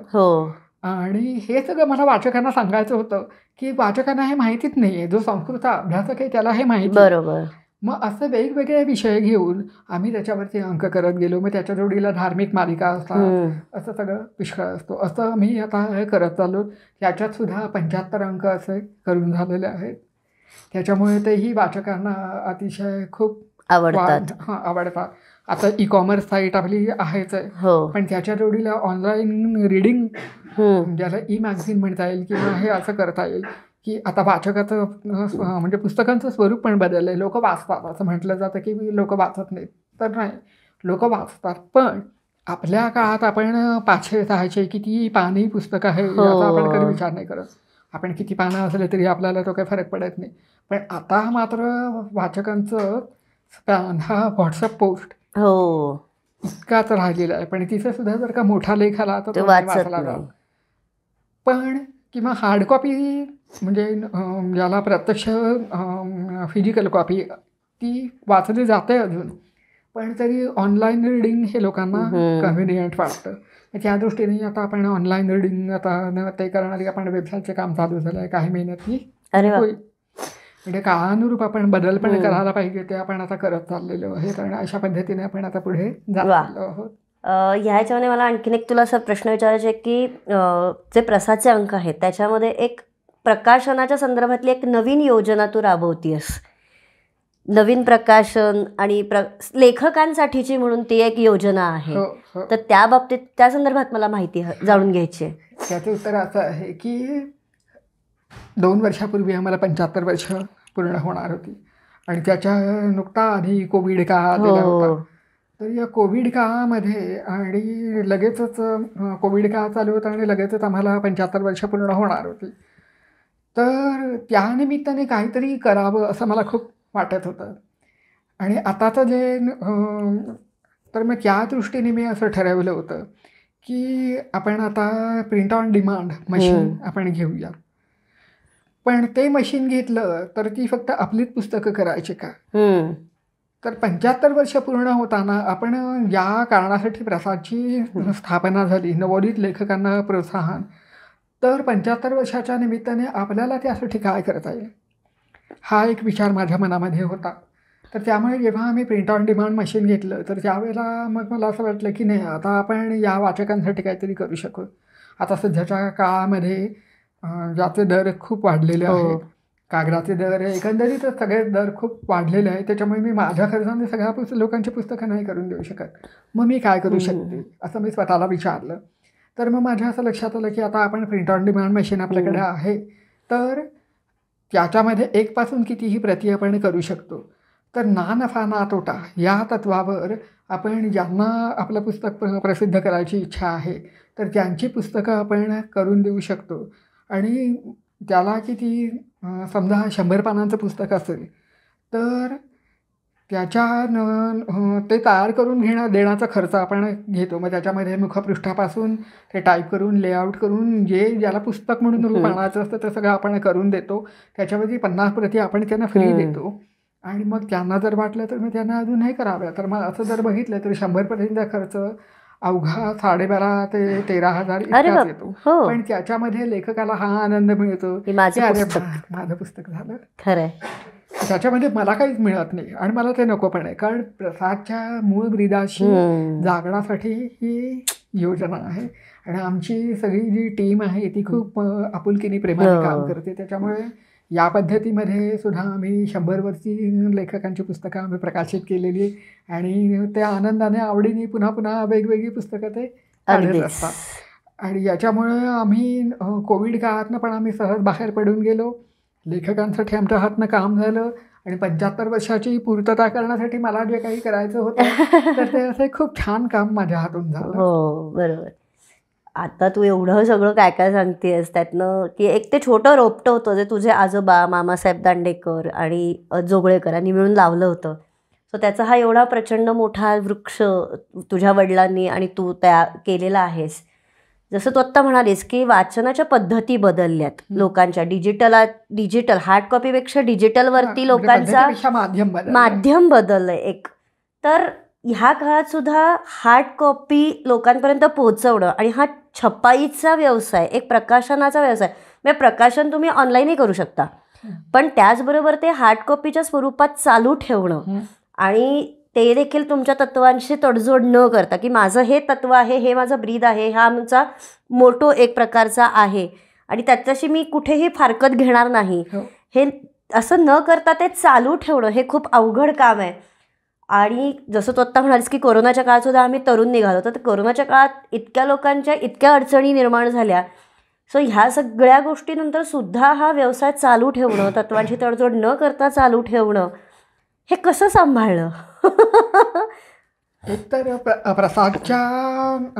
प्रसादचा हा जो वृक्ष आहे तो खरं म्हणजे मी हातात घेण्याच्या आधीच तो मोठा झालेला होता. त्याच्यामुळे 75 वर्षामध्ये वाचकांचा, लेखकांचा नंतर प्रकाशनाशी निगडीत असा जे सगळे संबंधित आहेत म्हणजे पेपर सप्लायर म्हणा, प्रिंटर्स म्हणा, असे जे काय सगळे संबंधित आहेत त्यांचे आमचे इतके संबंध उत्तम तयार झालेले आहेत. 3-3 पिढ्यांचे आमचे संबंध आहेत. आमचे प्रिंटर 3 पिढ्यांचे आहेत, बांडर 3 पिढ्यांचे आहेत, आमचा वाचक 3 पिढ्यांचा आहे, आमचा लेखक 3 पिढ्यांचे आहेत. त्याच्यामुळे तो आम्हाला खूप सपोर्ट होता. आम्ही इतरांना सपोर्ट दिला, त्यांनीही आम्हाला दिला. या पद्धतीने आम्ही काम पुढे करत गेलो. आता जे मार्केटचं स्वरूप बदललं तर त्याच्यामुळे पूर्वी आम्ही 5,000ची 10,000ची एडिशन आम्ही काढत होतो. आताच्या काळामध्ये तेवढ्या होत नाहीत, म्हणून मग आम्ही प्रिंट ऑन डिमांडकडे वळलो. तोपर्यंत आम्ही 5,000ची 10,000ची अशी आम्ही एडिशन प्रकाशित करत होतो. पण करोना काळामध्ये आणि एकंदरीतच वाचनाचं माध्यम बदलल्यामुळे पुस्तक विक्रीवरती पण चांगल्यापैकी परिणाम झालेला आहे. त्यातही पुन्हा अजून एक भाषेचं आक्रमण हा पण एक हे आहे की इंग्रजीचं आक्रमण खूप झालेलं आहे. मराठी आहे, आपण शाबूत ठेवलेली आहे, पण तरी नवी पिढी जी आहे ती जास्ती करून इंग्रजी माध्यमात शिकणारी आहे. त्यामुळे त्यांचं मराठी वाचन पण खूप कमी झालेलं आहे, चिंता करणं इतकं कमी झालेलं आहे. पण मग हे सगळं लक्षात घेऊन मी असं ठरवलं की मग आता आपली प्रिंट ऑन डिमांड मशीन घेण्याची वेळ झालेली आहे. त्याच्यामुळे मग आम्ही प्रिंट ऑन डिमांड मशीन घेतलं आणि तोपर्यंत आम्ही फक्त प्रकाशकच होतो, तर ते आम्ही मुद्रक आणि प्रिंटर पण आम्ही झालो. पण आता मला कुठलीच बंधनं त्याच्यामुळे उरलेली नाही. बरोबर. त्याच्यामुळे मी संपूर्ण निर्मिती आपल्या पुस्तकांची आपल्याकडेच इन हाऊस होते. आणि त्यामुळे त्या काळामध्ये आमच्याकडे इतक्या लेखकांची पुस्तकं आली की म्हणजे आम्ही म्हणजे मगाशी जी योजना सांगितली तर त्या योजनेसाठी ती योजना जाहीर केल्याबरोबर तिला इतका प्रतिसाद मिळाला की मला मागे वळून बघावंच लागलं नाही. बरोबर, खरंय. म्हणजे ज्याला आपण पिव्होटिंग म्हणतो तर तो पिव्होटिंग प्रकार हा आम्ही त्यावेळेला करोना काळात हे केला. आता यश मिळेल न हे मिळेल हे देवाच्या हाती, पण तोपर्यंतचा जो अनुभव होता तर त्याच्यावरनं मला असं वाटत होतं की ही कल्पना आवडेल आणि कोणाला आवडो न आवडो. आजोबांनी जसं सांगितलेलं आहे की त्यांच्या हिताचं काय ते आपण करायचं, तसं आमचा जो मूळ उद्देश होता आणि मला जे 75 वर्षाची सांगता करण्यासाठी काही करायचं होतं त्या उद्देशाने मी ती योजना सुरू केली. पण ती योजनाच मला करोना काळातनं तारून नेली. मस्त. 1-2 वर्षांपूर्वी ह्या प्रकाशनाच्या क्षेत्रातला एक मोठा पुरस्कार प्रसाद प्रकाशनला मिळाला. 2 वर्षापूर्वी नाही, मागच्या वर्षी मिळाला तो. सगळ्या ठिकाणी त्या व्यावसायिकांच्या संघटना असतात, तर प्रकाशकांची पण संघटना असते. ती आधी जिल्हा स्तरावर, मग राज्यस्तरावर आणि मग राष्ट्रस्तरावर अशी ती असते. तशी दिल्लीला federation of all Indian publisher म्हणून एक मोठी संघटना आहे, जिथे संपूर्ण भारतातील सर्व प्रकाशक हे तिथे सभासद असतात. तर या संस्थेला 50 वर्ष पूर्ण होणार होती आणि त्यामुळे त्यांनी सर्व प्रकाशकांकडनं जिल्हा स्तरावरनं त्यांनी मागितलेलं होतं की तुमच्या क्षेत्रातले सर्वात यशस्वी प्रकाशक कोण आहे, तर त्यांची 5-5 नावं तुम्ही आम्हाला द्या. तर त्याप्रमाणे आपल्या प्रकाशन संघटनेने त्यांना सुचवलेलं होतं आणि मग त्या सगळ्यांची छाननी होऊन सर्वोत्कृष्ट मराठी प्रकाशक हे अवॉर्ड आपल्याला मिळालं. कारण म्हणजे त्याची कारणं त्यांना माहिती आहेतच, पण त्यांनी आम्हाला जे सांगितलं त्याप्रमाणे सातत्य, विषयांचं वैविध्य आणि लोकप्रियता आणि प्रकाशित केलेल्या पुस्तकांची संख्या आणि वाचकांचं तुमच्यावर प्रेम हा एक खूप मोठा भाग त्याच्यामध्ये होता. या सगळ्या बेसिसवरती त्यांनी आमची निवड केली आणि त्याच्यामुळे मग मलाही खूप आनंद झाला की मी तिसरी पिढी. तर तिसऱ्या पिढीमध्ये पण ज्या पहिल्या 2 खूप मोठी माणसं जी आहेत तर त्यांच्या योग्यतेला मी राहीन की नाही अशी मला नेहमी कायम खूप भीती वाटायची. पण हे अवॉर्ड मिळाल्यानंतर असं वाटलं की हां चला आपण त्यांच्या एवढे नाही पण आपण काहीतरी तिथे करून दाखवलं. ते पुन्हा फेसबुकवरती ही पोस्ट आम्ही पाहिली होती, सगळ्यांनी अभिनंदन केलंच होतं. आज प्रत्यक्ष परत एकदा प्रसाद प्रकाशनासाठी तुझं अभिनंदन आम्ही सगळ्यांच्या वतीने करते. म्हणजे या अवॉर्डमध्ये खूप मोठी प्रकाशनं त्यांचंही नाव तिचं सुचवलं गेलं होतं, पण आमच्या एकंदरीत सगळ्या प्रवासामुळे ते आम्हाला मिळालं, म्हणजे मला त्याचाही खूप आनंद हो, झाला. नक्कीच नक्कीच. ही खूप अभिमानाची गोष्ट आहे मराठी वाचकांसाठी, प्रसादच्या वाचकांसाठीच, सगळ्यांसाठीच. हे एवढं सगळं करत असताना तुझ्या घरच्या जबाबदाऱ्याही आहेत, कारण शेवटी बाईला आपल्या घरच्या जबाबदाऱ्या सुटत नाहीत आणि त्या तू कधीच सोडल्या नाहीस, त्याच्याकडे तू दुर्लक्षही केलेलं नाही आहेस. त्यामुळे घर आहे, ऑफिस आहे, या सगळ्या गोष्टींचं व्यवस्थापन, पुन्हा मी एकदा व्यवस्थापनाकडे येते की या सगळ्या गोष्टींचं व्यवस्थापन कसं होतं? आणि व्यवस्थापन हेच त्याचं उत्तर आहे. कारण काहीही म्हणा, तुम्ही कुठल्याही शाखेकडे जा, काहीही करा, पण व्यवस्थापन हा तुमचा आयुष्याचा इनबिल्ट अभिन्न असा अंग आहे. बरोबर. आणि मी त्यातलं प्रशिक्षण घेतल्यामुळे ती एक इन्साईट तुम्हाला येत जाते तुमच्या शिक्षणातनं, त्या त्या विषयाची एक इन्साईट तुम्हाला येते. त्याच्यामुळे मग तशी ती इन्साईट मला येत गेली आणि त्याच्यामुळे मला काही कधी असं अवघड नाही वाटलं की काय आहे. आणि घरनं फार काही सहकार्य मिळालं अशातला काही भाग नाही आहे, पण हां, आमचं करून तू करतेस ना, कर. आता तो एक तो दृष्टिकोन होता, त्याच्यामुळे मग ते होत गेलं आणि मग कधीच त्याचा भाऊ फार झाला, होत गेलं. ही एवढी प्रकाशनं आहेत, 1200पेक्षा अधिक प्रकाशनं आज प्रसादची आहेत. तर जेव्हापासून तू ह्या क्षेत्रात आलीस किंवा वडिलांच्या हाताखाली होऊन तू स्वतंत्रपणे काम करायला लागलीस आणि वडिलांच्या नंतर, तर ह्या एवढ्या सगळ्या काळामध्ये तुला असा अनुभव काही आला आहे का की एका ठराविक निमित्ताने, एखाद्या पर्टिक्युलर इव्हेंट असतो, एखादी घटना घडलेली असते, तर त्या निमित्ताने एखादं पुस्तक छापायचं आहे, पण वेळ खूप कमी आहे, पण ते करायचं आहे आणि ते तुम्ही केलं आणि ते लोकांना आवडलं, लोकांनी कौतुक केलं आणि असं सगळंच घडलं या बाबतीत, असं झालं आहे का? हो, अशी 2 उदाहरणं आहेत माझ्याकडे. एक आताच अगदी मागच्याच वर्षीचं डिसेंबरमध्ये रामजन्मभूमी ते रामायण असं आम्ही पुस्तक प्रकाशित केलं. त्या पुस्तकाचा सगळा अनुभव खूप छान आणि ऐकण्यासारखा आहे.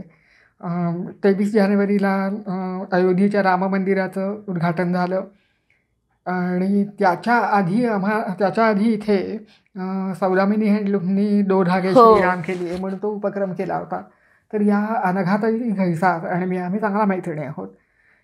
23 ऑक्टोबरला त्यांची तारीख ठरलेली होती, 10 डिसेंबरला तो ज्याचा जो दोधागे श्रीराम केली आहे तो उपक्रम सुरू होणार होता. 23 ऑक्टोबरला आमची भेट झाली, अगदी सहज झाली की आम्ही जंगली महाराज रोडला मी काहीतरी कामाने गेलेले होते आणि ती तिथे चाललेली होती. तिथे अगदी अनपेक्षित भेट झाली आणि त्या भेटीत ती म्हणाली की अगं मी असं असं करते आहे आणि त्या निमित्ताने मला असं वाटतं की रामजन्मभूमीवरती काहीतरी तू कर, तू एक पुस्तक कर. बापरे. आणि ते आपण त्या पुस्तकाचं प्रकाशन करू. म्हणजे इतकं जनरल बोर्ड झालं होतं. तोपर्यंत बाबराने मंदिर पाडलं, मशीद बांधली. नंतर खूप जणांनी त्याच्यासाठी तिथे कारसेवा वगैरे ते सगळं झालं. खूप मोठा लढा दिला गेला आणि आता ते मंदिर बांधणार अशा अख्ख्या 3 गोष्टी मला माहिती. मग म्हटलं आता ते पुस्तक तर केलं पाहिजे. मग त्या दिवशी आणि रात्री दिवस रात्र बसून मी संपूर्ण तो इतिहास वाचून काढला. म्हणजे एका ठिकाणी काही तो मला मिळाला नाही, अनेक ठिकाणी अनेक साईटवर जाऊन पुस्तकं बघून असं तऱ्हा करून त्याविषयी सगळी पुस्तकं मी गोळा करून आणली. नेटवरती काही माहिती मिळाली, असं सगळा मी तो अभ्यास केला आणि मग ते त्या पुस्तकात काय काय असायला पाहिजे याचा मी आराखडा तयार केला. मग तो आराखडा तयार केल्यानंतर त्याच्यामध्ये असं मला वाटत होतं की प्रत्यक्ष ज्या लोकांनी त्याच्यामध्ये सहभाग दिलेला आहे, काही हे नोंदवलेलं, अशा लोकांचं आपण त्याच्यामध्ये योगदान पाहिजे. मग त्याच्यामध्ये जे मंदिर ज्यांच्या अध्यक्षतेखाली बांधलं गेलं ते चंपतराय आहेत, ते खजिनदार गोविंद देवगिरी आहेत, रामाचे वकील आहेत, रामाचे साक्षीदार आहेत, ज्यांनी कारसेवा वगैरे त्या सगळ्या लढ्यामध्ये जे प्रत्यक्ष तो लढा दिला, त्या साध्वी ऋतंभरा देवी आहे, जे असे खूप लोक आहेत. तर या सगळ्यांचं हे केलं पाहिजे. मग त्या सगळ्या लोकांच्या त्यांच्या सगळ्या मुलाखतीच्या वेळा आम्ही मिळवल्या, कारण इतक्या कमी वेळामध्ये ते स्वतः लेख लिहून देतील हे शक्यता नव्हती. मग बाकीचे सगळे जे तज्ज्ञ आहेत या विषयातले, त्या सगळ्या लोकांना मी त्यांचे विषय दिले, त्यांना लेख लिहायला सांगितले आणि या सगळ्या लोकांचं मुलाखती घेतल्या. हे सगळे लोक दिल्ली, लखनौ, नंतर अयोध्या अशा तऱ्हातऱ्हाच्या ठिकाणी ते राहणारे होते. वृंदावनला ऋतंभरादेवी राहत होत्या. मग त्या सगळ्यांच्या मुलाखत तिथे जाऊन मी मुलाखती घेतल्या. 23 ऑक्टोबरला हे झालं. 15 दिवसामध्ये मी या सगळ्या मुलाखती आणि हे सगळं रेकॉर्ड करून आणलं. अरे बापरे. त्या 15 दिवसामध्ये बाकी सगळ्यांचे लेख आणले. सगळे हाताने लिहिलेले होते. मग त्याचं टायपिंग, 2 वेळा प्रूफ रिडिंग, DTP, त्या मुलाखती ऑडिओ रेकॉर्डिंग होतं त्याचं ते सगळं त्यानं लिहून काढून त्याचं DTP, असं सगळं मी 25 दिवसात पूर्ण केलं. बापरे. त्यानंतर त्या पुस्तकाचं प्रत्यक्ष लेआउट लावायचं काम सुरू झालं. आणि छपाई हा पण मोठा खूप अवघड भाग होता, कारण आम्हाला 5,000 प्रतींची पहिली आवृत्ती काढायची होती. बर. मग त्याप्रमाणे आम्ही ती 5,000 प्रती, मग मी 10 तारखेला सुरू होणार होतं, मी बरोबर 1 तारखेला पुस्तक प्रिंटिंगला सोडलं. 10 दिवसात बाइंडिंग सकट 5,000 पुस्तकं आम्ही तयार केली. त्या 10 दिवसाच्या कार्यक्रमामध्ये त्यातली ती 5,000 पुस्तकं विकली गेली. पुढची 2,500ची आवृत्ती मी काढली, तीही निम्मी विकली गेली.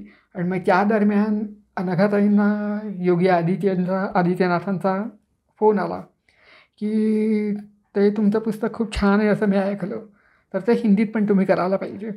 हे सगळं बोलणं झालं 25 डिसेंबरला. आणि 16 जानेवारीला तुम्ही म्हणजे त्या कार्यक्रमात झालेली जी विणली गेलेली जी वस्त्र होती, तर ती वस्त्र 16 जानेवारीला लखनौला आदित्यनाथांच्या हस्ते चंपतरायांना द्यायची, गोविंद देवगिरींना द्यायची, असा कार्यक्रम होता. तर त्या कार्यक्रमामध्ये आपण याची हिंदी एडिशन करूया. अरे बापरे. असं त्यांनी ठरवलं. म्हणजे 25 डिसेंबर ते 16 जानेवारी, पुन्हा 20 दिवस आता. हां, या 20 दिवसांमध्ये मला त्याचा हिंदी अनुवाद करून ते पुस्तक मला प्रिंटिंग करून तयार करायचं होतं. बापरे. मग मी माझी टीम सगळी कामाला लावली. 3 दिवसात संपूर्ण पुस्तकाचा अनुवाद करून घेतला. बाई. 3 दिवसात त्याची 2 प्रूफ रिडिंग करून घेतली. बापरे. 6 दिवसामध्ये ते संपूर्ण पुस्तक अनुवाद करून 2 प्रूफ रिडिंग करून करेक्शन करून तयार होतं. त्यानंतर मी ते प्रिंटिंगला लावलं आणि ते पुस्तक घेऊन मी लखनौला गेले. तिथे कार्यक्रम झाला आणि ते पुस्तक तयार झालं. अरे बापरे. असं कमीत कमी वेळात काम करायचा अनुभव 2-3 वेळा घेतलेला आहे. पण म्हणजे आणि मला असं वाटत होतं की अरे आपण का पराक्रम केला, पण नाही, मी आजोबांसमोर कुठेही याच्यामध्ये स्टँड होत नाही. कसं तर मी शरद गोगटे म्हणून एक खूप जुने प्रकाशक आहेत, जे त्यांचं मला प्रकाशन व्यवसायामध्ये कायम मार्गदर्शन असतं. ते माझ्या आजोबांना खूप चांगल्या पद्धतीने ओळखत होते आणि त्यांनी आजोबांबरोबर पुष्कळ काम पण केलेलं आहे. तर मी अगदी त्यांना कौतुकानं सांगितलं, बघा मी असं केलं का, मला अभिमान वाटत होता. खांब चढून जाऊ नको म्हणाले. म्हटलं का, तुझ्या आजोबांनी याच्यापेक्षा मोठा पराक्रम केलेला आहे. बर. तर शिवराम परांजपे यांचं काळातील निवडक निबंध, तर त्याच्यावरती सरकारने बंदी घातली होती. आणि तरी पण ते गुपचूप पेपर तेव्हा ते सगळे हे व्हायचे, तर ते सगळे पेपरमध्ये प्रसिद्ध होऊन ते गुपचूप ते सगळीकडे फिरत होतं. हां. 47 साली स्वातंत्र्य मिळणार हे 46 साली डिक्लेअर झालं. ते डिक्लेअर झाल्यापासून 8 दिवसात, त्यावेळेला शिळा प्रेस होता, म्हणजे शिळा कंपोज होता. आता तरी कॉम्प्युटर आहे, आपण फास्ट काम करू शकतो. शिळा प्रेस होता, तर त्याच्यामध्ये काळातील निवडक निबंधांचे 8 खंड आजोबांनी 8 दिवसामध्ये छापून प्रकाशित करून त्याची विक्री केली. अरे बापरे. शिळा प्रेसवर. आई ग. बापरे बापरे बापरे. म्हणजे हा पराक्रम ऐकल्यानंतर असं मला वाटलं की नाही आपण काय केलं ना. मग दुसरीकडनं असं वाटलं की नाही, ते आपल्या जीन्समध्येच आहे. हे मात्र अगदीच खरं आहे. पण ह्यालाच एक अनुसरून मला असं एक प्रश्न विचारायचा की खूप लोकांना हे माहिती नसतं. एक काय म्हणजे थोडा वेगळा प्रश्न पण असेल की ही जी एकंदरीत सगळी प्रोसेस असते ना, प्रकाशनाची जी प्रोसेस असते ती कशी असते. म्हणजे तुझ्या लेखकांशी संपर्क होणं किंवा लेखकांचा तुझ्याशी संपर्क होणं, इथंपासून ते पुस्तक स्वरूपात बाजारात येईपर्यंत. तशी सोपी पण खूप काळीची प्रोसेस आहे. लेखक पुस्तकं लिहितो, मग त्याला वाटतं की आपण आता हे प्रकाशित करावं, मग तो प्रकाशकाकडे येतो. मुद्दा हा असतो की प्रकाशक स्वतः इन्व्हेस्टमेंट करून भांडवल गुंतवून ते पुस्तक काढणार असतो आणि मग ते प्रकाशित करणार असतो. त्यामुळे प्रकाशकाला हा अंदाज असणं गरजेचं असतं की हे पुस्तक बाजारात विकलं जाईल का नाही, त्याला याचा अंदाज असणं आवश्यक असतं. त्याच्यामुळे मग तो ते पुस्तक वाचतो. त्याला जर असं वाटलं की हां, या पुस्तकाची विक्री होईल आणि आपलं भांडवल गुंतवलेलं जे आहे ते परत येईल. लेखक आणि प्रकाशक या दोघांचंही नातं कायम आई बापासारखं असतं. लेखक जर आई असेल तर ते प्रकाशक हा बाप असतो. कुठलीही एक बाजू ती पुढे जाऊ शकत नाही. दोघांचं एकमेकांना सहकार्य लागतं आणि ते जर एकत्र येऊन काम करून गेले तर ते पुस्तक खूप चांगलं यशस्वी होतं. त्याच्यामुळे तो एक मुद्दा खूप महत्त्वाचा असतो नेहमी. तर मग ते लेखकाचं पुस्तक स्वीकारलं. मग त्यानंतर त्या पुस्तकाचं आताच्या काळामध्ये कॉम्प्युटरच्या काळामध्ये DTP होतं किंवा हल्ली तर लेखक कधी टाईप करूनच पुस्तकं लिहितात. पण हे बरेच वेळा पुस्तकं युनिकोडमध्ये होतं. म्हणजे तुम्ही वर्डमध्ये किंवा कुठल्या तरी फॉन्टमध्ये तुम्ही ते लिहिता आणि मग ते त्याच्याकडे होतं. आता प्रिंटिंग फॉन्ट्स हे वेगळे असतात. कारण युनिकोड फॉन्ट हा जो असतो तर तो ऑनलाईन असतो. त्याच्यामुळे त्याच्या मागे कुठल्या टेक्नॉलॉजीचा त्याला सपोर्ट नसतो. त्याच्यामुळे ज्यावेळेला प्रिंटिंगला पुस्तक जातं तर त्यावेळेला जर प्रिंटिंग मशीननी ते फॉन्ट जर सपोर्ट केले नाहीत तर त्याच्यामध्ये काही गडबड होऊ शकते. कधी अक्षरं बदलू शकतात, नाहीतर ती उमटतच नाहीत, नाहीतर ती फिकट होतात. असं म्हणजे तो त्या मशीनची त्यावेळेला जी कामं असेल तसं काही होऊ शकतं. तर त्याच्यामुळे म्हणजे काही ठिकाणी हे युनिकोडमध्ये पुस्तकं करतात. पण मला स्वतःला मात्र ते प्रिंटिंग फॉन्टमध्ये असणं गरजेचं वाटतं. एक तर त्याच्यामध्ये फॉन्ट साईज पण खूप छान मिळतो, त्याचं वळण हे चांगल्या पद्धतीने आपल्याला वाचावंसं वाटलं. करेक्ट, बरोबर आहे. अशा पद्धतीने ते केलं जातं. मग ते कन्व्हर्शन होतं. हे कन्व्हर्शन होताना त्याच्यामध्ये नीट झालं तर ठीक आहे, नाही तर त्याच्यामध्ये आमच्या भाषेमध्ये गार्बेज तयार होतं. म्हणजे मग कधी रफार उडतात, जोडाक्षरं उडतात, नाहीतर एखाद्याच अक्षरावरती मशीनचा राग असतो, त्याच्यामुळे त्या अक्षर थोडंसं काही होऊ शकतं. तर त्याच्यामुळे त्याचं नीट प्रूफरिडिंग होणं गरजेचं असतं. मग ते 2 वेळा त्याचं प्रूफरिडिंग होतं, 3 वेळा सुद्धा होतं. कधी त्या पुस्तकाच्या आवश्यकतेप्रमाणे असतं की खूप गंभीर विषयावरचं पुस्तक असेल तर त्याचे 3 कधी 4 वेळा सुद्धा पुस्तक त्याचं प्रूफरिडिंग होतं. मग हे झालं की आम्ही लेखकाला वाचायला देतो, कारण ही त्याला एक संधी असते. कारण लिहून झाल्यानंतर सुद्धा लेखकाचा अभ्यास चाललेलाच असतो. किंवा मग त्याला असं वाटतं की अरे नाही, आपण अमुक एक संदर्भ घालायला हवा की अमुक एक वाक्य असं न लिहिता अशा पद्धतीने लिहायला पाहिजे, असं काही त्याला वाटू शकतं. तर हे सगळं दुरुस्त करण्याची ही त्याला संधी असते. मग लेखक ते सगळं पाहतो वगैरे. मग त्यानंतर पुस्तक छपाईसाठी तयार होते, त्यातलं करेक्शन होतात. त्यांना करेक्शन करायला भरपूर वेळ द्यायला लागतो.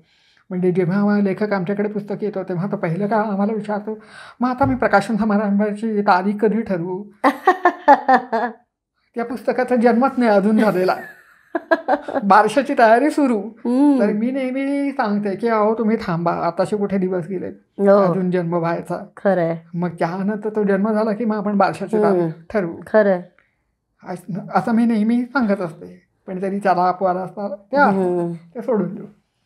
मग त्यानंतर ते पुस्तक प्रिंटिंगला तयार होतं. मग किती प्रती करायच्या, त्या कुठे विकायच्या, त्याचं मार्केटिंग कशा पद्धतीने करायचं, त्याचं प्री मार्केटिंग, पोस्ट मार्केटिंग, अशा सगळ्या गोष्टींचा विचार सुरू होतो. मग तो विचार नक्की झाला की मग त्याप्रमाणे प्रिंटिंग होतं, बाइंडिंग होतं, पुस्तक प्रत्यक्षात त्याची फिजिकल कॉपी तयार होते. मग ते बुकसेलरकडे जातं, वेबसाईटवरती जातं. मग त्या वेबसाईटवरती टाकण्यासाठी पण त्याची तयारी असते. त्याचं मार्केटिंग करण्यासाठी बरंच काही मटेरियल लिहावं लागतं. ते वेगवेगळ्या ठिकाणी त्या पुस्तकाची प्रसिद्धी करण्यासाठी ते पाठवायला लागतं.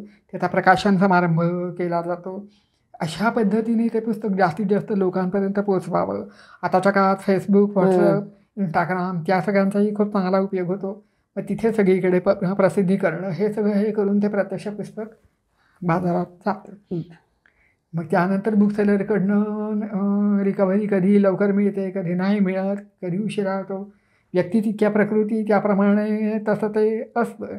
मग त्यानंतर मग हळूहळू ते पुस्तक पुढे राहतं. म्हणजे केवळ नुसतं पुस्तक तुम्हाला दिलंय, म्हणजे केवळ प्रकाशन हा एक भाग अवघड आहे असं नाही, प्रकाशनानंतरची विक्री हा त्याच्यापेक्षा महत्वाचा आणि अवघड भाग आहे. अगदी सगळ्यात मोठा अवघड भाग आहे तो. आणि ते पुस्तक तयार करणं हा पण एक मोठा भाग आहे. म्हणजे कधी लेखकांना असं वाटतं की हे सगळं पुस्तकं मी लिहिले, प्रकाशक का म्हणून हे करणार, तर ते तसं नसतं. मग अशी म्हटलं तसं हा प्रकाशक हा बाप असतो. त्याच्यामुळे ते जे पुस्तक बाळ जे असतं ते खूप चांगल्या पद्धतीने घडावं याच्यासाठी प्रकाशक खूप प्रयत्न करत असतो. बरोबर. कारण त्यांनी जर ते केले नाही तर ते पुस्तक विकलं जाणार खरं. नाही, आणि ते जर विकलं गेलं नाही तर त्याचं भांडवल निघणार नाही. बरोबर आहे.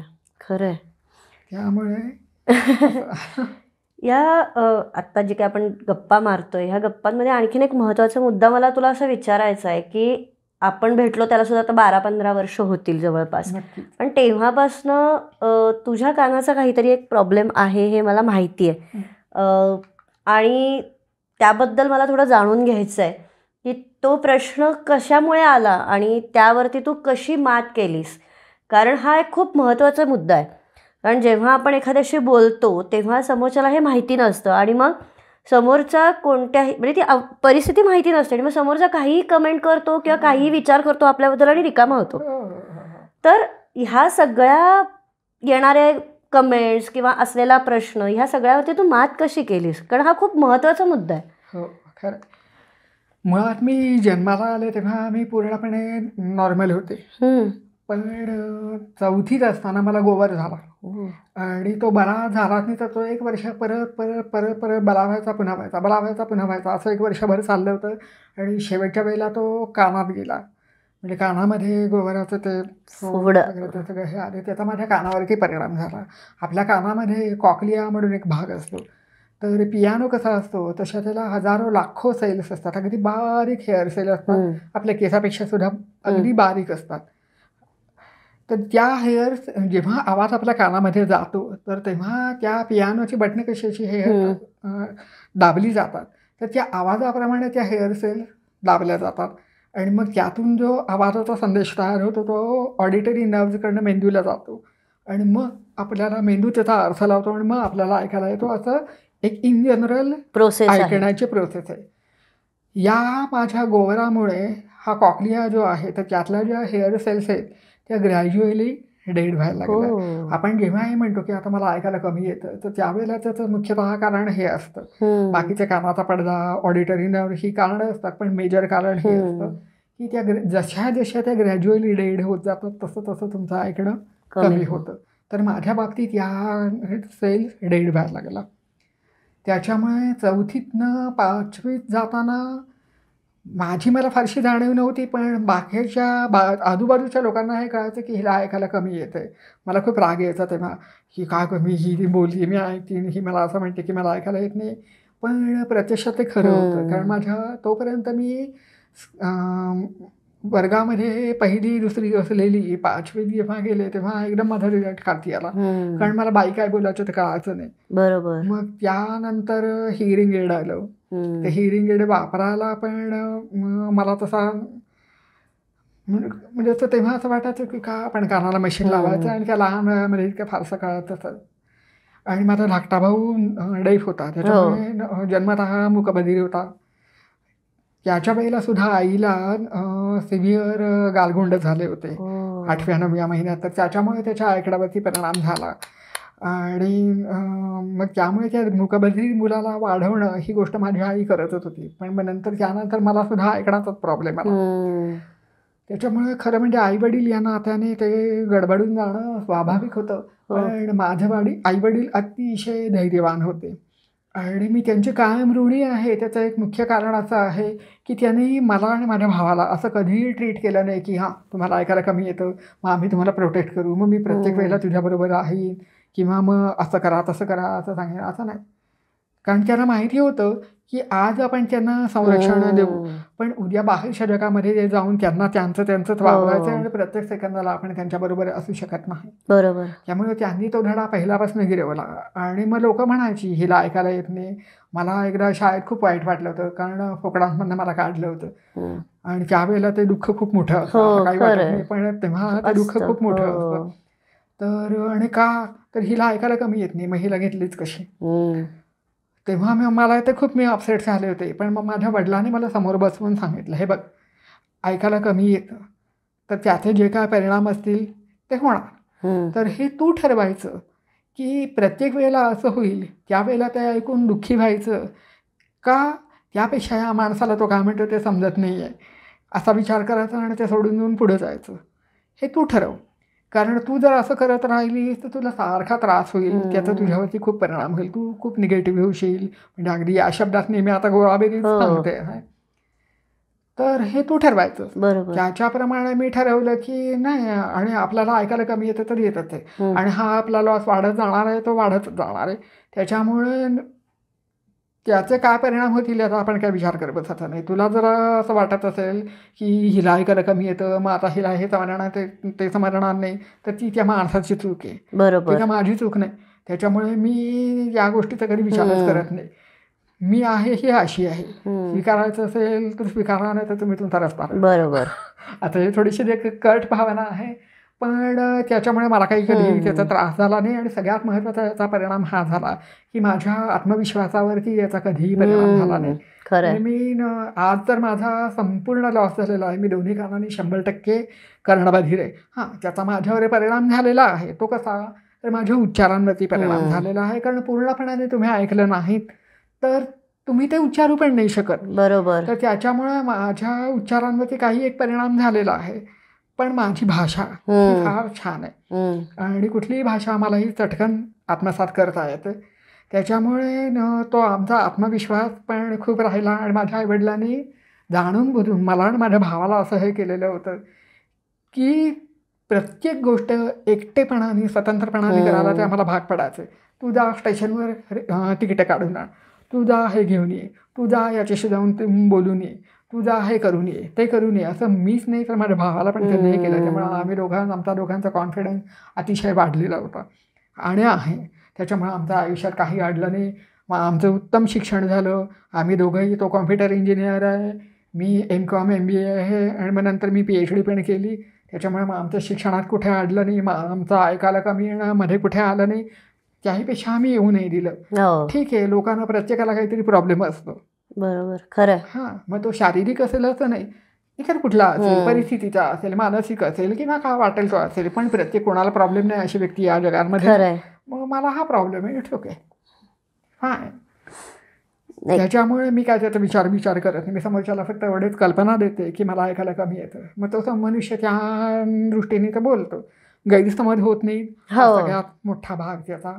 आणि आताच्या काळात कॉक्लिअर इम्प्लांट टेक्नॉलॉजी पण खूप प्रगत झालेली आहे. त्याच्यामुळे मी कॉक्लिअर इम्प्लांट करून घेतलं, आणि तेव्हापासून तर आता मला 100% ऐकायला येतं. म्हणजे माझ्या कानांचा लॉस 100% आहे, पण त्या मशीनमुळे मी 100% ऐकू शकते.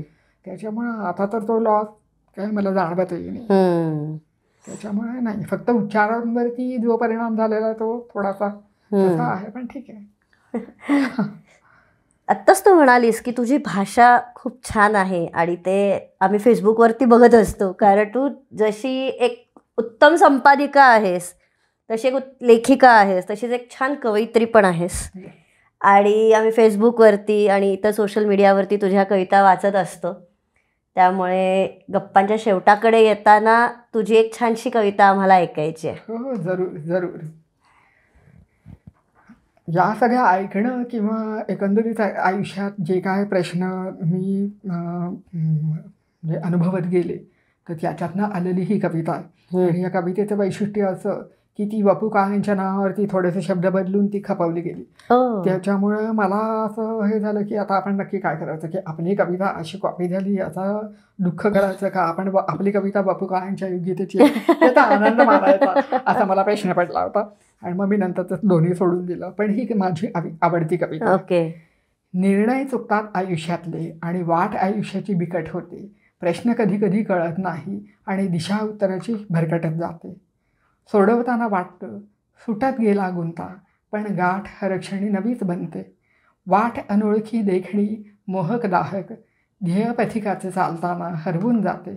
दिसतात पण नसतात सोप्या गोष्टी, अनुभव म्हणजे काय हे तेव्हाच कळत. आई ग, मला खरंच आत्ता काटा आला अंगावरती माझ्या, की किती अवघड असतात ह्या गोष्टी. म्हणजे आपल्याला वाटतं, आम्हाला दिसतं की हा प्रसादचा डोलारा आहे, तू सांभाळतीयस, पण ज्या पद्धतीनं ते सांभाळलं जातं आणि जो वारसा सांभाळून, तत्त्व सांभाळून तो पुढे नेलं जातं ना, हे समजणं बाहेरच्या व्यक्तीला खूप अवघड असतं. आणि जेव्हा आणि त्या गोष्टी ते सांभाळत असताना आलेल्या अडचणी, येणाऱ्या अडचणी काय असतात हे फक्त तुलाच माहिती असतं, आम्हाला कळत नाही. आम्ही येतो, गप्पा मारतो, चार छान बोलतो, आम्ही निघून जातो. पण ती टेन्शन्स जी आहेत ती तुझ्यावरतीच असतात. पण तसं पाहिलं तर प्रत्येकाला आपल्या आपल्या आयुष्यामध्ये हे करावंच लागतं. म्हणजे जसं सगळेजण करतात तसं मीही करतो. नाही, हाच जो काही एक तुझा तो व्यवस्थापन हे जे महत्त्वाचा मुद्दा जो तू मगाचपासून सांगतेस ना, त्याचाच हा परिणाम आहे की तू ह्या सगळ्या गोष्टी इतक्या सहजगत्या सांभाळू शकतेस. बघता बघता जवळपास 1.5-2 तास आपण गप्पा मारतो. आणि हा खूप गप्पा अशा चालू राहाव्यात आणि नवीन नवीन गोष्टी आम्हाला तुझ्याकडनं शिकायची आणि जाणून घ्यायची खूप इच्छा आहे. पण आज आमच्या विनंतीला मान देऊन तू आज इथे आलीस त्याबद्दल पुन्हा एकदा स्वरमाधव फाउंडेशनतर्फे तुझे मनापासून आभार मानते. आणि या निमित्ताने मला सगळा माझा प्रवास सांगता आला याबद्दल तुझेही मनपूर्वक आभार. आणि स्वरमाधव प्रतिष्ठान हे असंच पुढे जाऊ दे. येस, पुन्हा एकदा सर्व आमच्या रसिक प्रेक्षकांचे मनापासून आभार. धन्यवाद. धन्यवाद.